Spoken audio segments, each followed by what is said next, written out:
3 साल हो चुके थे बेटे को अपना घर छोड़कर विदेश में बसे हुए। इन 3 सालों में बूढ़ी माँ और ज़्यादा बूढ़ी हो गई थी। 75 वर्ष की उम्र में सुलोचना देवी की याददाश्त काफ़ी कमज़ोर होती जा रही थी। उन्हें रोज़मर्रा की चीज़ें याद न रहती, लेकिन जो उन्हें हमेशा याद रहता वह था उनका बेटा।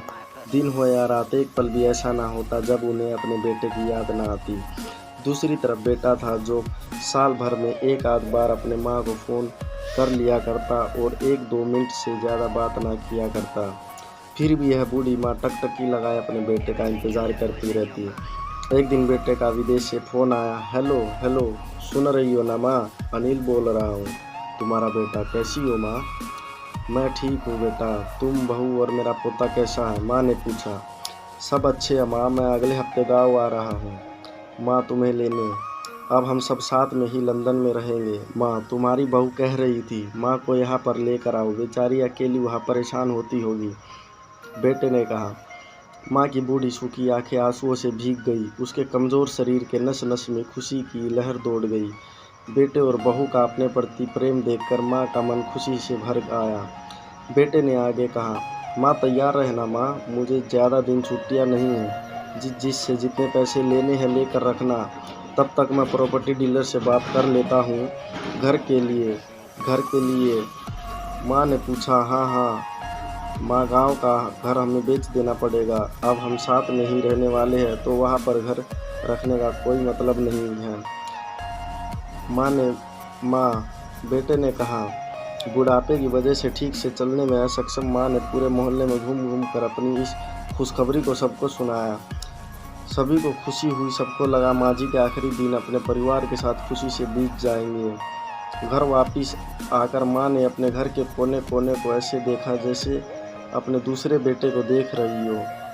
देखे भी क्यों ना, उस घर को अपने बेटे से कम थोड़ी समझा था। अपने पति के साथ 40 साल यही तो बिताए थे, लेकिन अब मजबूर थी। बुढ़ापे के आखिरी साल बेटे और बहू के साथ बिताना चाहती थी। दिल पर पत्थर रखकर घर बेचने के लिए माँ तैयार हो गई। आनन फानन में बेटे ने घर को आधे दामों पर बेच दिया। माँ ने ज़्यादा नहीं, लेकिन जिन चीज़ों से दिल लगा था उन चीज़ों को समेटा और बेटे के साथ टैक्सी में बैठकर एयरपोर्ट के लिए चली गई। एयरपोर्ट पर आकर बेटे ने माँ से कहा, माँ तुम यहाँ बेंच पर बैठो, मैं सामान और बोर्डिंग पास की जांच करा आता हूँ। वक्त लगता है और खड़ा रहना पड़ता, तुम्हें तकलीफ़ होगी, तुम यही आराम करो। मैं यूँ गया और यूँ आया। माँ बेंच पर बैठ गई और बेटा अंदर चला गया। काफ़ी समय हो गया बेटा वापस नहीं लौटा। माँ सोचने लगी, ज़्यादा भीड़ होगी इसलिए देर लग रही होगी। अंधेरा होने को आया। अब तो लोगों की चहलकदमी भी कम होने लगी। माँ को अब चिंता होने लगी। एक कर्मचारी ने आकर पूछा, किससे मिलना है माँ जी? आपको यहाँ पर क्यों बैठी है?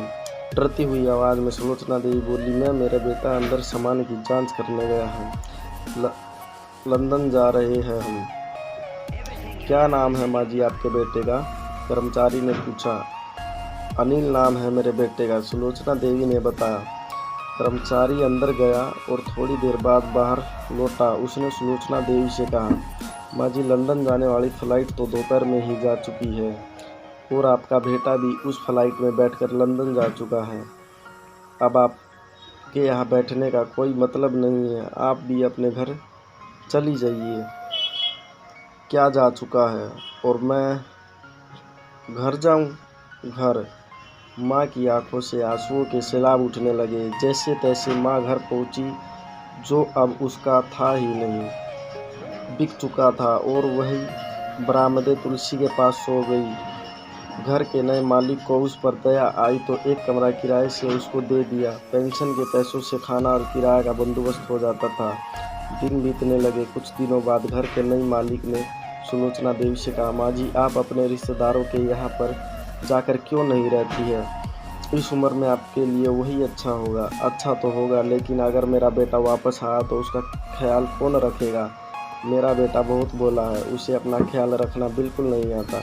मैं कहीं नहीं जाऊंगी, क्या पता कब उसे मेरी ज़रूरत पड़ जाए, माँ ने कहा। दोस्तों सच बता रहा हूँ, माँ की ऐसी बातें सुनकर मेरी आंखों में आंसू आ गए। किसी ने सच ही कहा है, पूत कपूत हो सकता है लेकिन माता कभी कुमाता नहीं होती। दोस्तों, आप सभी से हाथ जोड़कर विनती है, अपने माता पिता की जितनी हो सके सेवा करना, उनके साथ कभी बुरा बर्ताव मत करना।